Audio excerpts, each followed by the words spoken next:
Most people who head up the upper Negro River think danger has teeth and claws. They scan the shadows for jaguars. But in the Amazon, the thing that kills you usually fits in the palm of your hand.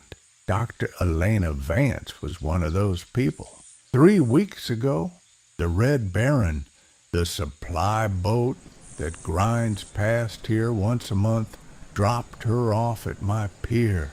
She came from Yale with polymer cases and a confidence that reeked of arrogance. She sat right here on my porch, staring at me in silence, assuming I didn't speak a lick of English. Fact is, I'm American. I've been rot-proofing in this outpost for over 30 years. But that's a story for another night. 3 hours after she stepped into the brush alone, her nervous system began to surrender. I'm Elias, and this is my log on the day biology decided Elena's PhD wasn't worth the paper it was printed on. This is the Forgotten Outpost. Commander Moasir honked twice and moved on. He wouldn't be back for 30 days. Elena just stood there on my deck, staring at the green abyss like it was a botanical garden in Connecticut. She refused a Matero. That's the local guide who actually knows how to survive this hell. Said her GPS and her years in the lab were enough. I stayed busy salting a peacock bass I'd caught that morning. The salt and the coffee Moasir brings me once a month are the only luxuries this place allows. She sat there for a while, checking her notes, looking around in that heavy silence, still thinking. I couldn't understand her. She cursed every time a gnat bit her, and I just laughed to myself. She'd glare at me, cussing me out in English under her breath, and I'd just laugh harder. I couldn't wait to see the look on her face when I finally opened my mouth. A while later, she geared up to leave.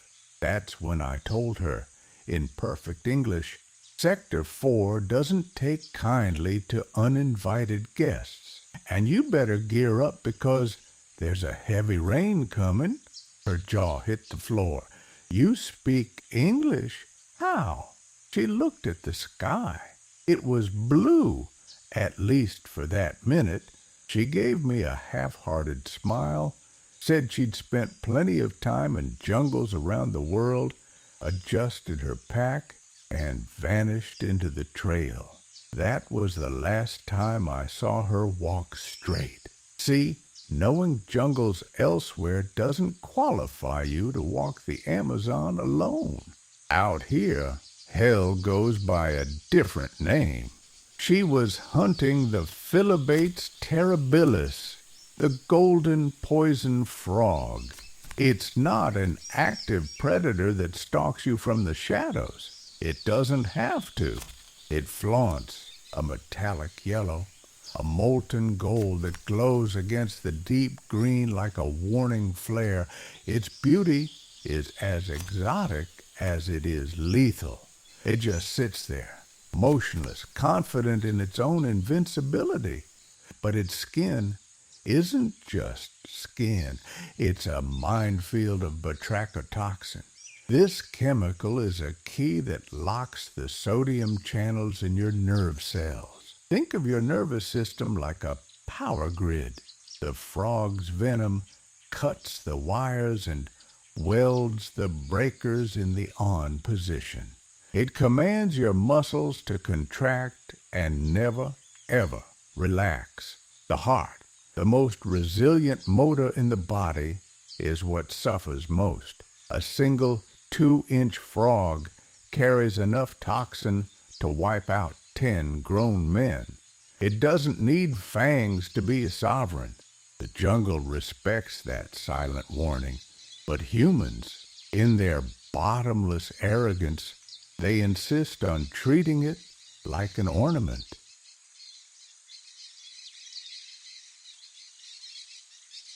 It was 3 p.m. The heat here is a physical barrier that tries to push you into the dirt. After a long hike and dozens of bites, Elena found what she wanted near a century-old samama tree, what we call the stairway to heaven.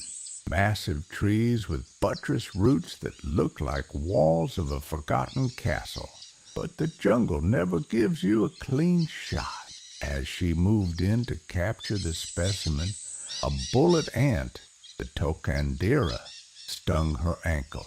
A bullet ant sting isn't just a bug bite.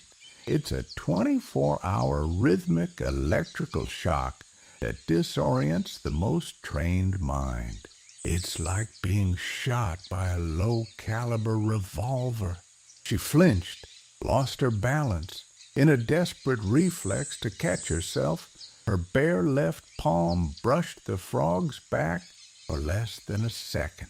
Right there, in that clearing, she opened her journal and scribbled her final sentence. It felt like velvet. She knew the species, she knew the danger, and she still insisted on going in alone. It's incredible how people considered brilliant can be so damn stupid when the world gets real. 10 years at an Ivy League school won't prep you for 5 minutes in the Amazon. This is another dimension.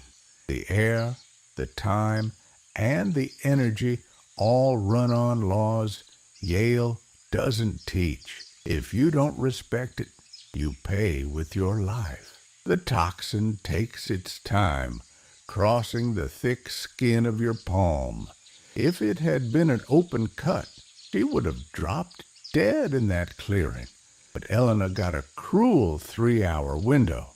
The first sign is a copper taste in your mouth, like you're chewing on pennies. Soon after, your fingertips go numb.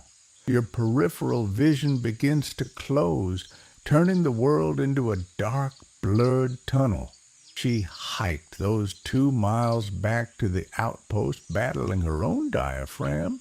Batrachotoxin starts to stiffen the intercostal muscles. The lungs want to expand, but the rib cage refuses to open. Every breath was a losing battle. The jungle didn't stop her from coming back. It just watched in an absolute and indifferent silence as the venom dismantled Elena from the inside out.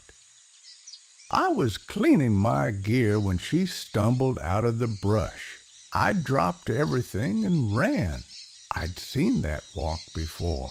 The uncertain step of someone who no longer feels the ground under their feet. I knew the verdict had already been rendered. She couldn't articulate a single word. Her eyes were fixed, her pupils so dilated, the blue of her iris was swallowed by a black sea of terror. She collapsed into my arms, a dead weight still trying by some last reflex to clutch her journal to her chest. I carried her to the medical cot, her joints already turning rigid. I tried the radio, but the evening storm was a wall of static between Outpost 17 and the rest of the world. There is no anti-venom for the golden frog. What science does in climate-controlled labs doesn't reach the Rio Negro. I held her hand, feeling the tremors of her final heart flutters. There was nothing left to do but witness. It wasn't the first time I'd seen someone go on this porch, but the weight never gets lighter. I closed my eyes and whispered an old prayer I learned from the Indians who took me in when I first arrived, a plea to the owners of the forest to guide her through the path of shadows.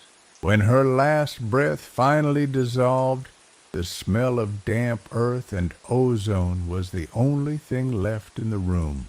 I didn't know Elena, but seeing her go left a trail of sadness in me I didn't expect.